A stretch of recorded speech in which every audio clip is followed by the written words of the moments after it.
ఈరోజు మొట్టమొదటిసారిగా ముఖ్యమంత్రిగా నిర్మల్ జిల్లాకు పర్యటిస్తున్నటువంటి మిత్రులు గౌరవ ముఖ్యమంత్రి యనుమల రేవంత్ రెడ్డి గారికి హార్దికంగా స్వాగతం పలుకుతా ఉన్నాం. అదే మంత్రిగా సీనియర్ నాయకులు ఇరిగేషన్ మంత్రివర్యులు ఉత్తమ్ కుమార్ రెడ్డి గారికి కూడా స్వాగతం పలుకుతా ఉన్నాం. ఇన్ఛార్జ్ మంత్రివర్యులు జూపల్లి కృష్ణారావు గారు, పార్లమెంట్ సభ్యులు పెద్దలు గెడం నగేష్ గారు, శాసనసభ్యులు వెలమ బొజ్జు పటేల్ గారు, సుదర్శన్ రెడ్డి గారు, అధికారులు, మరి వేదిక అలంకరించినటువంటి మిత్రులారా, విశేషంగా తరలి వచ్చినటువంటి నా నిర్మల్ సోదర సోదరిమణులందరికీ కూడా పేరు పేరున నమస్కారం తెలియజేస్తా ఉన్నాను. మిత్రులారా, నిర్మల్ జిల్లా ఒక చరిత్ర ఉన్నటువంటి జిల్లా. ఆదిలాబాద్ జిల్లాలో పోరాటాల గడ్డ ఈ నిర్మల్ జిల్లా. అనేకమైనటువంటి పోరాటాలు కొమరం భీం, రామ్జీ గోండు నుంచి రజాకర్లకు వ్యతిరేకంగా పోరాటం చేసి దాదాపు 1000 మంది ఉరి తీయబడ్డటువంటి ఈ గడ్డ, 1000 ఉరుల మర్రి కూడా నిర్మల్లోనే ఉన్నది. అనేక మందిని ఆ రోజు ఈ పోరాట యోధుల్ని ఉరి తీసినటువంటి పోరాట గడ్డ ఇది అని చెప్పి తెలియజేస్తా ఉన్నాను. మరి ఈ జిల్లాకు ఒక విశేషం ఉన్నది.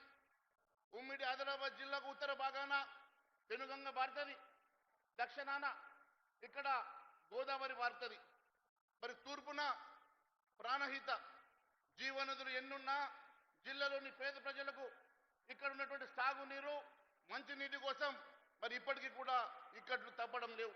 నేను ఒకటే అడుగుతా ఉన్నాను, మరి అనేకమైనటువంటి ప్రాజెక్టులు చేపడుతూ ఆదిలాబాద్ జిల్లాకు ఎప్పుడు కూడా మరి చిన్న చూపు చూడబడతా ఉన్నది. నేను అడుగుతా ఉన్నాను, మరి ఎక్కడ లేని విధంగా నిర్మల్ నియోజకవర్గంలో దాదాపు 293 చెరువులు ఉన్నాయి. మరి ఏ ప్రాంతంలో లేని విధంగా నిర్మల్ పట్టణంలో కూడా it's lake, it's city of lakes, దాదాపు 18 చెరువులు నిర్మల్లో కూడా ఉన్నాయి. సరే, గత పాలకులు విస్మరించారు, గత పాలకులు పూర్తిగా ఈ ప్రాంతాన్ని విస్మరించారు. ఇప్పటికైనా నేను గౌరవ ముఖ్యమంత్రి గారిని కోరుతా ఉన్నాను, ఈ ప్రాంతంలో చెరువుల అభివృద్ధి కానీ నీటి పారుదల విషయంలో చిన్న చూపు చూడకుండా అశేషంగా లక్షలాది మంది ఈ ప్రాంతంలో అగ్రికల్చర్ మీద డిపెండ్ అవుతారు కాబట్టి వ్యవసాయానికి పెద్దపీట వేయాల్సిందిగా ఈ ప్రాంత అభివృద్ధి కోసం మరి అనేక సార్లు మీ దృష్టికి కూడా తీసుకొచ్చాను. నేను అడుగుతా ఉన్నాను, ఇక్కడ ఉన్నటువంటి స్వర్ణ ప్రాజెక్ట్, గతంలో పి నరసారెడ్డి గారు హయంలో నిర్మించినటువంటి స్వర్ణ ప్రాజెక్ట్ మరి దాదాపుగా 15,000 ఎకరాల ఆయకట్టు స్టెబిలైజ్ చేయాల్సినటువంటి అవసరం ఉంది. ఇప్పటికీ గేట్లు, పాత గేట్లు అమర్చినటువంటి గేట్లు లీకేజ్ ఉన్నాయి, దానికో స్పిల్ వే కట్టాల్సిందిగా నేను కోరుతా ఉన్నాను.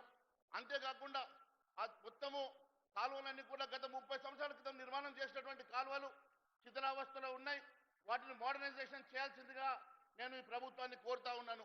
దాంతోపాటు సరస్వతి కెనాల్, ఎస్ఆర్ఎస్పి ద్వారా నిర్మాణం చేసుకున్నటువంటి సరస్వతి కెనాల్ ఈరోజు మోడర్నైజేషన్ అవసరం ఉన్నది. మరి అక్కడ ఉన్నటువంటి తేలేనికి నీళ్లు రాక రైతులు ఇబ్బంది పడతా ఉన్నారు. మరి ఈ ప్రాంతంలో దాదాపు అన్ని చెరువులకు ఫీడర్ కెనాల్స్ ఉన్నాయి కాబట్టి దీన్ని అభివృద్ధి చేసుకోవాల్సినటువంటి అవసరం ఉన్నదని చెప్పి తెలియజేస్తా ఉన్నాను. నేను ఒకటే అడుగుతా ఉన్నాను, స్వర్ణ ప్రాజెక్ట్ స్పిల్వే నిర్మాణం కోసం వెంటనే మరమ్మతుల కోసం మరి మంజూరు చేయాల్సిందిగా నేను ముఖ్యమంత్రి గారిని కోరుతా ఉన్నాను. ప్యాకేజ్ 27 ద్వారా దాదాపుగా ఇక్కడ 1,00,000 ఎకరాలకు ఆయకట్టిస్తామని గతంలో ప్రభుత్వం మరి దాదాపు 600 కోట్ల రూపాయలు ఖర్చు చేసి ఇప్పటికి ఒక ఎకరానికి కూడా నీరు ఇవ్వలేని పరిస్థితిలో ఉన్నది. దానికి ల్యాండ్ అక్విజిషన్ అవసరం ఉన్నది. మరి ఖచ్చితంగా ఒక 100 కోట్ల రూపాయల ల్యాండ్ అక్విజిషన్ చేస్తే ఖచ్చితంగా దాదాపుగా 1,00,000 ఎకరాల భూమి సాగులోకి వస్తుందని చెప్పి మరి తద్వారా ఈ ప్రాంత ప్రజలకు మేలు జరుగుతుందని చెప్పేసి నేను ముఖ్యమంత్రి గారిని కోరుతా ఉన్నాను. అంతేకాదు, మరి ఇక్కడ ఉన్నటువంటి లిఫ్ట్ ఇరిగేషన్ విషయంలో లోలం lift irrigation, Dilawarpur బంచపల్లి లోలం lift irrigation మరి అనేక వేల ఎకరాల భూమి దాని కింద సాగు జరగాలంటే మరి లిఫ్ట్ ఇరిగేషన్ కోసం వెంటనే మంజూరు చేయాల్సిందిగా నేను ముఖ్యమంత్రి గారిని కోరుతా ఉన్నాను. అనేకమైనటువంటి లిఫ్ట్ ఇరిగేషన్స్ ఈరోజు ఉపయోగం లేక ఇబ్బంది పడతా ఉన్నారు. అవన్నింటినీ కూడా రిపేర్ చేయించాల్సిందిగా నేను ముఖ్యమంత్రి గారిని కోరుతా ఉన్నాను. అంతేకాదు నిర్మల్ నడిబొడ్డు నుంచి గతంలో కాలువలు ఉండే, మరి చెరువుల నుంచి పోయేటువంటి నీరు ఒక చెరువు నుంచి ఇంకో చెరువుకు వెళ్ళాలంటే ఈ కాలువల ద్వారా పోతుంటే ఇవన్నీ కూడా ఎంక్రోచ్మెంట్కి గురవుతున్నటువంటి సందర్భంగా వాటిని స్ట్రెంథన్ చేయాలని, వాటిని మోడర్నైజ్ చేయాలని చెప్పేసి నేను ముఖ్యమంత్రి గారికి కోరుతా ఉన్నాను.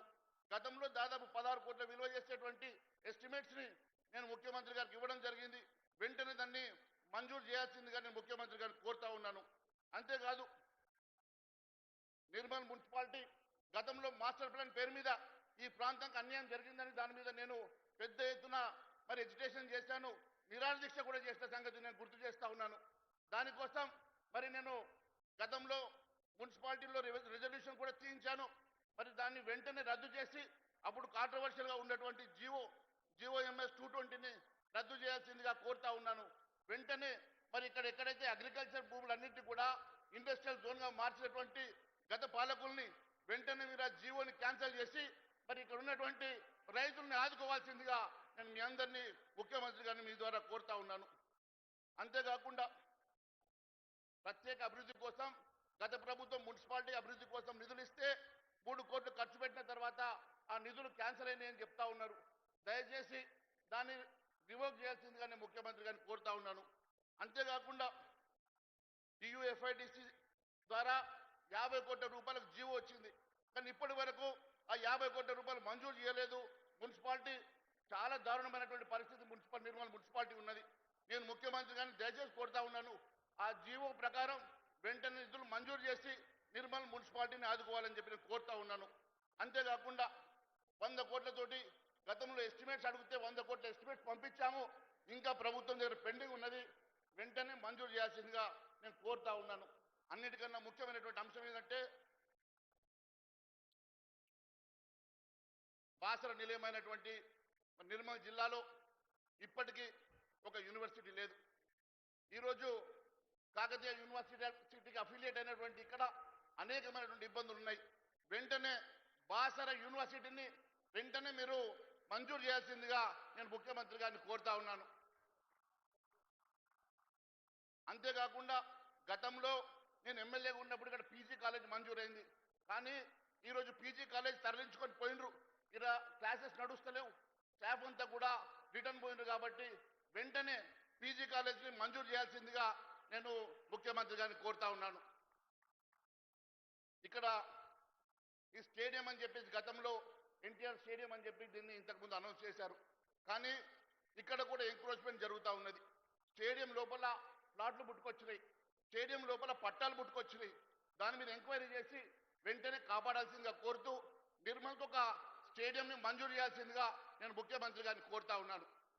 మరి ఎంతో మంది ఉత్సాహవర్తులు ఇక్కడ స్టేడియం కావాలని యువత అంతా కోరుతా ఉన్నది. కాబట్టి ఒక స్టేడియం కావాలని, ఇక్కడ ఐటీఐ కాలేజ్ లేదు, ఒక ఐటీఐ కాలేజ్ పాలిటెక్నిక్ కాలేజీని వెంటనే మంజూరు ఇవ్వాల్సిందిగా కోరుతా ఉన్నాను. బీసీ ఎస్సీ ఎస్టీ హాస్టల్ మౌలిక సదుపాయాలు లేక, బిల్డింగ్స్ లేక ఇక్కడ మరి విద్యార్థులు ఇబ్బంది పడతా ఉన్నారు. బీసీ ఎస్సీ ఎస్టీ హాస్టల్ని వెంటనే మంజూరు చేయాల్సిందిగా నేను ముఖ్యమంత్రి గారిని కోరుతా ఉన్నాను. అంతేకాకుండా యంగ్ ఇండియా ఇంటిగ్రేటెడ్ స్కూల్ మరి అనేక నియోజకవర్గాల్లో మంజూరు ఇచ్చినటువంటి ముఖ్యమంత్రి గారు ఈ డయాస్ మీద నుంచి యంగ్ ఇండియా ఇంటిగ్రేటెడ్ స్కూల్ని మంజూరు ఇవ్వాల్సిందిగా నేను ముఖ్యమంత్రి గారిని కోరుతా ఉన్నాను. అంతేకాకుండా మరి పిఆర్లో పంచాయతీరాజ్లో ఇక్కడ జిల్లా పరిషత్ భవనం లేదు. ఒక 12 కోట్లతో ఎస్టిమేషన్ వేయించాం. ఒక 12 కోట్లతోటి జిల్లా పరిషత్ భవనం ఒకటి, మండల కాంప్లెక్స్, సమీకృత మండల కార్యాలయాలు ప్రతి మండలంలో అవసరం ఉన్నది. కాబట్టి దయచేసి మరి ఇవ్వాల్సిందిగా, వెంగపేట నుంచి కాల్వ వంతెన వరకు 10 కోట్లు, మరి ఆరుపల్లి పరిమండల్, భాగ్యనగర్ బీటీ రోడ్లు, కొట్టికల్ పోతారము, జాతీయ రహదారి, శివాలయం దగ్గర మరి ఇవన్నీ కూడా మరి ఎస్టిమేట్స్ అన్ని కూడా పంచాయతీరాజ్ ద్వారా ప్రభుత్వానికి సబ్మిట్ చేయడం అయింది. దయచేసి మరి కన్సర్న్ అధికారులకు ఇన్స్ట్రక్షన్ ఇచ్చి మరి మంజూరు ఇవ్వాల్సిందిగా కోరుతా ఉన్నాను. అంతేకాకుండా ఇక్కడ గతంలో నిర్మల్కి దూరంగా కలెక్టర్ ఆఫీస్ నిర్మాణం జరిగిందని, కలెక్టర్ ఆఫీసు నిర్మల్ నడిబొడ్డులో నిర్మాణం చేసుకుంటే అందరికీ సౌలత్ ఉంటుందని, మరి నిర్మల్లో కలెక్టర్ ఆఫీస్ నిర్మాణము నిర్మల్ పట్టణంలో జరగాలని మరి ముఖ్యమంత్రి గారు ఆ బిల్డింగ్ని ఏ బీసీ హాస్టల్లో ఎస్సీ ఎస్టీ హాస్టల్లో ఇచ్చి నిర్మల్లో ఒక ప్రత్యేకమైనటువంటి కలెక్టర్ ఆఫీసు నిర్మాణం చేయాల్సిందిగా నేను మిమ్మల్ని కోరుతా ఉన్నాను. ఇక్కడ అంతేకాదు ఇక్కడ ఉన్నటువంటి మండలంలో రిహాబిలిటెడ్ విలేజెస్ లో చేత్వార్ ప్రాబ్లమ్స్ ఉన్నాయి. దయచేసి కలెక్టర్ గారితో మాట్లాడి చేత్వార్ ప్రాబ్లం ఉన్నటువంటి గ్రామాల్ని వెంటనే పరిష్కారం చేయాల్సిందిగా కోరుతా ఉన్నాను. అంతేకాకుండా ఇక్కడ ఇథనాల్ ఫ్యాక్టరీ దిలాల్పూర్లో ఒక అంశం ఉండే, దాన్ని వద్దని ఆ గ్రామస్తులు ఉద్యమం చేస్తే వారి మీద దాదాపు 13 మంది మీద క్రిమినల్ కేసులు పెట్టారు. వెంటనే అది ఎత్తేయాల్సిన టీఆర్ఎఫ్ కానీ సిఆర్ఆర్ కానీ ఈ ప్రాంతం మీద చిన్న చూపు చూశారు. కాబట్టి దయచేసి నేను కోరుతా ఉన్నాను, ఈ ప్రాంతంలో ఈ ప్రాంతానికి ఒక చరిత్ర ఉన్నది. నిర్మల్ చుట్టూ చెరువులు, నిర్మల్ చుట్టూ అనేకమైనటువంటి గుట్టలు, నిర్మల్ చుట్టూ కోటలు. మరి చరిత్రాత్మకమైనటువంటి ఈ పట్టణాన్ని పరిరక్షించాల్సిందిగా, మరి వాటి కోసం టూరిజం కోసం ప్రత్యేకంగా నిధులు మంజూరు చేయాల్సిందిగా కోరుకుంటూ, అదే మాదిరిగా ముఖ్యమంత్రి గారు మొట్టమొదటిసారిగా నిర్మల్ ప్రాంతానికి వచ్చారు కాబట్టి ఖచ్చితంగా ఈ ప్రాంత అభివృద్ధి కోసం మీరు డయాస్ మీద నుంచే నిధులు ప్రకటించాల్సిందిగా కోరుకుంటూ అవకాశం ఇచ్చిన మీ అందరికీ పేరు పేరున ధన్యవాదాలు తెలియజేస్తూ భారత్ మాతాకి. నిర్మల్ ప్రాంత ప్రజల ఆకాంక్షలను అవసరాలను తమ స్వాగత సందేశంలో వినిపించిన ఎమ్మెల్యే గారికి ధన్యవాదాలు తెలియజేసుకుంటూ ఇప్పుడు గౌరవ పార్లమెంటు సభ్యులు జి నగేష్ గారిని మాట్లాడాల్సిందిగా ఆహ్వానిస్తున్నారు.